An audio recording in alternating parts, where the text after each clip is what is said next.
Spider సినిమాలో SJ సూర్య పాత్ర మీకు గుర్తుండే ఉంటుంది. చిన్నప్పుడు ఆ ఊర్లో ఎవరైనా చనిపోకపోతే ఇతడే కావాలని చంపేసేవాడు. ఎందుకంటే ఎదుటి వాళ్ళు ఏడుస్తుంటేనే ఇతను బ్రతకగలడు అన్నట్టుగా ఆ క్యారెక్టర్ని డిజైన్ చేశాడు మురుగదాస్. ఇప్పుడు సరిగ్గా దాదాపుగా అలాంటి క్యారెక్టర్ గురించి మనం మాట్లాడుకుంటున్నాం. ఇంకా చెప్పాలి అంటే ఆ సినిమాలో ఈ క్యారెక్టర్ గురించి కూడా చెప్పుకొచ్చారు. చిన్న పిల్లలను చూడగానే మనకు ముద్దొస్తుంది. వారి వేష భాషలు ఎలా ఉన్నా సరే మనకు ఎంతో నవ్వొస్తూ ఉంటుంది, ముద్దొస్తూ ఉంటారు. వాళ్ళు మనతో తప్పుగా వ్యవహరించినా కూడా కోపాన్ని దాచుకొని సర్ది చెబుతూ ఉంటాం. ఎందుకంటే వాళ్ళు పిల్లలు, వారి మనసుకు నచ్చిందే చేస్తారు, అంతే తప్ప కల్మషం ఉండదు. పిల్లలు దేవుళ్ళు అని నమ్మే సంస్కృతి మనది. కానీ అదే పిల్లల్లో ఓ 10 ఏళ్ల కుర్రాడు నరహంతకుడైతే ఇది నిజంగా నమ్మలేని విషయం, కానీ నమ్మాల్సిన నిజం. ఆ పిల్లాడు తెలియక చేశాడంటారేమో, కానీ ప్రపంచంలో అతి చిన్న వయసులో సీరియల్ కిల్లర్గా రికార్డులకెక్కాడు బీహార్కు చెందిన అమర్జిత్ సదా. మామూలుగా ఈ పిల్లాడిని చూస్తే దడుచుకోమేమో, కానీ ఇప్పుడు నేను చెప్పబోయే నిజం చెప్పిన తర్వాత ఈ పిల్లాడిని చూస్తే మాత్రం నిజంగా దడుచుకుంటారు. వాడి చూపుల్లో అంత కసి కోపం ఉంటుంది. ఆటలాడుకోడు, ముభావంగా ఉంటాడు. కానీ అంత చిన్న వయసులో హత్యలు చేస్తే కలిగే సంతోషం ఏంటో కానీ ఇప్పటి వరకు అంతుపట్టలేదు.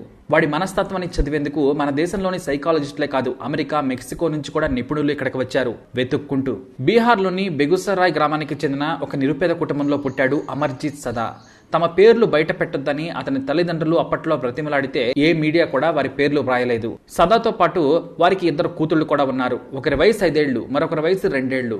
చిన్నప్పటి నుంచి సదా చాలా క్రమశిక్షణతో పెరిగాడు. చిల్లర పనులు చేయడు, వేరే వాళ్లతో పెద్దగా ఆడుకోడు, ఒంటరిగా ఉంటాడు. తల్లి తండ్రి చెప్పినట్టు మాత్రం తప్పకుండా వింటాడు, పెద్దగా నవ్వడు. తండ్రి ఏ పని చెబితే అది టక్కున చేసేస్తాడు. కానీ పెద్దవుతున్న కొద్దీ సదాలో ముభావం పెరిగింది. ఎవరితో కూడా పెద్దగా కలిసేవాడు కాదు. చిన్నప్పుడు ఎలా ఉండేవాడో అలాడే ఉన్నాడు, కానీ కాస్తంత బుద్ధి మారింది. స్కూలుకు పంపినా వెంటనే వచ్చేసేవాడు. ఎంత కొట్టినా స్కూలుకి వెళతా అని మాత్రం అనేవాడు కాదు. దీంతో తల్లిదండ్రులు ఆందోళన చెందినా ఆ తర్వాత పెద్దగా పట్టించుకోలేదు. అయితే ఇంటి దగ్గరే పిల్లలకు తోడుగా ఉంటారులే అనుకున్నారు తల్లిదండ్రులు. ఓ రోజు తండ్రి కూలి పనికి వెళ్ళాడు. తల్లి బయట పని చేస్తూ ఉంది. తల్లి బయట పనుందని అందరినీ ఇంట్లో వదిలి వెళ్లిపోయింది. అయితే ఆ రోజు ఆమె వచ్చేసరికి తన పెద్ద కూతురు రక్తపు మడుగులో కొన ప్రాణంతో తల్లడిల్లిపోతుంది. అది చూసిన ఆమెకు ఏం చేయాలో అర్థం కాలేదు. చెమటలు పట్టిపోతున్నాయి. ఆ కూతుర్ని ఎలా బ్రతికించుకోవాలో అర్థం కాలేదు. కానీ అసలు ఎందుకు జరిగింది అనేది మాత్రం ఆమె ఆలోచించలేదు. అయితే ఆ తల్లి చూస్తుండగానే పెద్ద కూతురు ప్రాణాలు విడిచింది. చంపింది ఎవరో కాదు, అమర్జిత్ సదా సొంత తమ్ముడే. కర్రతో తల మీద 2-3 సార్లు బలంగా బాదాడు. ఆ తర్వాత ఏమీ తెలియనట్టుగా ఆ పక్కనే కూర్చొని వేడుక చూస్తూ ఉన్నాడు. ఈ లోపు తల్లి వచ్చింది. ఆ కూతురి ప్రాణం కూడా పోయింది. అయితే ఆ తల్లి ఆ విషయాన్ని కప్పిపుచ్చింది. తలపైన ఇంట్లోని పెద్ద వస్తువు మీద పడడంతో చనిపోయిందని చుట్టుపక్కల వారిని నమ్మించింది. కానీ ఆ పిల్లాడే కొద్ది రోజుల తర్వాత మా అక్కను నేనే కొట్టానని, నేనే చంపేశానని చెప్పుకొచ్చాడు. దీంతో ఈ విషయం ఊరంతా తెలిసింది. కొంతమంది అడిగితే మా ఇంటి విషయం మీకెందుకని సదా తల్లి వారిపై ఎదురుదాడి చేసింది. అయితే ఇంట్లో వాళ్ళు ఇటు కొడుకును బాగా కొట్టి భయపెట్టారు. కానీ 6 నెలల తర్వాత చిన్నమ్మాయిని కూడా రాయితో బాది దారుణంగా చంపేశాడు సదా. అప్పుడు ఊరంతా తెలిసిపోయింది. ఇక ఊరికొక సదా గురించి పోలీసులకు చెప్పాలని ఒత్తిడి చేశారు. దీంతో గ్రామంలో పెద్ద వివాదమే జరిగింది. చిన్న పిల్లాడు తెలియక చేశాడని సదా బంధువులు కూడా గొడవ చేయడంతో ఊరు 2గా చీలింది. అప్పటికే కొంతమంది పోలీసులు వచ్చి విచారణ కూడా చేశారు. కానీ ఎలాగో అలా అమర్జిత్ సదాపై ఉన్న ప్రేమతో ఇంట్లోనే దాచిపెట్టి ఏదో ఒకటి చేసి పోలీసులను పంపించేశారు. వాళ్ళు కూడా అప్పటికి చిన్నపిల్లాడులే అని చూస్తూ ఉన్నారు. ఇక ఇది జరిగిన 2 నెలలకు వారింటి పక్కనే ఒక కుటుంబం ఉంది. 27 ఏళ్ల చున్చున్ దేవికి ఒక కూతురు పుట్టింది.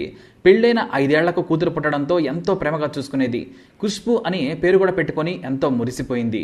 అయితే ఆమె బయటికెళ్లిన సమయంలో ఖుష్బు నిద్రలో ఉండగా గొంతు నిలిమి చంపాడు సదా. అంతేకాదు ఆ తర్వాత ఇటుకతో రక్తం కారే వరకు తలపై బాదాడు. అయితే ఈ ఘటనంతా కూడా సదా తల్లి చూసింది. కానీ అప్పటికే ఆ పాప ప్రాణం వదిలేసింది. వెంటనే ఆ పాపని ఎత్తుకొచ్చి ఎవరికీ కనిపించకుండా గొయ్యి తీసి పాతిపెట్టింది. ఇక చున్చున్ దేవి కొద్దిసేపటికి ఇంటికి వచ్చింది. తన కూతురు కనిపించడం లేదని ఊరంతా వెతికింది. నవ్వడం కూడా అప్పుడే నేర్చుకుంటున్న ఆ చిన్నారి ఎక్కడికి వెళ్తుందని అంతా ఆశ్చర్యపోయారు. అయితే తమ ఇంటికి ఎదురుగా ఉన్న మహిళ నా బిడ్డను మాయం చేసి ఉంటుందని చున్చున్ 2007లో పోలీసులకు ఫిర్యాదు చేసింది. దీంతో పోలీసులు విచారణ జరిపారు. అయితే తనకు ఏ పాపం తెలియదని, వారి ఇంటి పక్కన ఉన్న 10 ఏళ్ల సదా అనే కుర్రాడిని అడగాలని వాళ్ళు చెప్పారు.